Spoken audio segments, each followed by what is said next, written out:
नमस्कार दोस्तों, आज की कहानी है अहोई अष्टमी, जो कि एक महत्वपूर्ण व्रत माना जाता है हमारे हिंदू धर्म में। इसके आधार पर है ये कहानी। एक समय की बात है, एक साहूकार था। उसके 7 बेटे थे और 7 बहुएं। सबसे छोटी बहू का अभी कोई बच्चा नहीं था। एक दिन कार्तिक कृष्ण पक्ष की अष्टमी को सभी बहुएं जंगल में मिट्टी खोदने गईं ताकि दीवार पर सजावट के लिए चित्र बना सकें। सबसे छोटी बहू भी उनके साथ गई। जब वह जमीन खोद रही थी, तभी गलती से उसकी खुरपी से एक सिंघनी या साही के बच्चे की मौत हो गई। ये देखकर वह बहुत दुखी हुई और पछताने लगी। वह रोते हुए घर लौटी।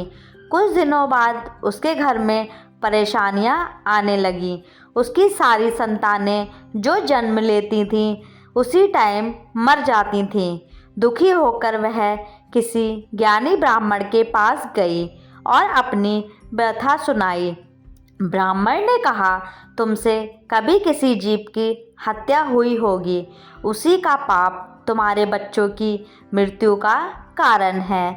बहू को तुरंत यह बात याद आ गई कि उसने साही के बच्चे को गलती से मार दिया था। तब ब्राह्मण ने कहा, तुम कार्तिक कृष्ण की अष्टमी को अहोई माता का व्रत करो और सच्चे मन से प्रार्थना करो।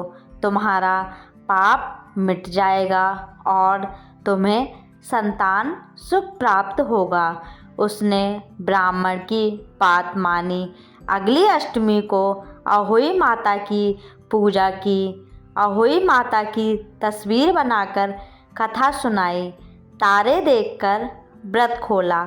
धीरे धीरे उसके घर में सुख शांति लौट आई और उसे संतान सुख प्राप्त हुआ। तब से हर वर्ष स्त्रियां संतान की रक्षा और लंबी आयु के लिए अहोई अष्टमी का व्रत करती हैं, जिससे कि बच्चे की दीर्घ आयु होती है। अगर आपको ये कहानी अच्छी लगी हो तो कहानी को लाइक, चैनल को सब्सक्राइब करना ना भूलें।